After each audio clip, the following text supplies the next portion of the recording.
ಈ ಕಾಳಿ ನದಿ ಸಮೀಪದೊಳಗಡೆ ಜನರು ಪೂಜೆಯನ್ನ ಮಾಡಾತಿದ್ರು. ನಾವು ಏನ್ ಪೂಜೆ ಅಂತ ಹೇಳಿ ನೋಡಕ್ ಬಂದಾಗ ಗಂಗಾ ಮಾತೆಗೆ ಒಂದು ಪೂಜೆಯನ್ನ ಮಾಡ್ತಿದ್ರು.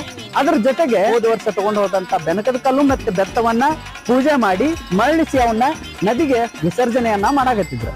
ಇದರ ವಿಶೇಷತೆ ಕುರಿತು ನಾವು ಹಿರಿಯರನ್ನ ಮಾತಾಡಿಸಿದಾಗ ಅವರು ಈ ರೀತಿಯಾಗಿ ನಮ್ಗೆ ತಿಳಿಸಿ, ಇದು ವಿಶೇಷತೆ ಏನ್ರಿ ಬೆತ್ತ ಪೂಜೆ ಹಂಗ ನಾವು ಬೆತ್ತಗಳನ್ನ ಖರೀದಿ ಮಾಡಿಕೊಂಡು ವರ್ಷಕ್ಕೊಮ್ಮೆ ಅವೇನು ದನಕನ್ನು ಇರ್ತಾವು ಅವನ್ನ ಜಗಲಿ ಮ್ಯಾಗ ಇಟ್ಟು ವರ್ಷಗಂಟ್ಲೆ ನಾವು ಪೂಜೆ ಪ್ರತಿ ಪೂಜೆ ಮಾಡಿ ವರ್ಷಕ್ಕೊಮ್ಮೆ ಇಲ್ಲಿ ಹೊಳಿ ಕಾಣಿಸಿ ಮತ್ತೆ ಹೋಗಿ ಮತ್ತೆ ಹಿರಿಯರು ಮಾಡ್ಕೊತ ಬಂದ ಸಂಪ್ರದಾಯ.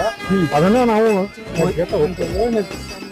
ಧನ್ಯವಾದಗಳು. ಅಲ್ಲೆಲ್ಲರೂ ಆ ಬೆನಕದ ಕಲ್ಲುಗಳನ್ನ ಹುಡುಕಾಡಕತ್ತಾರ.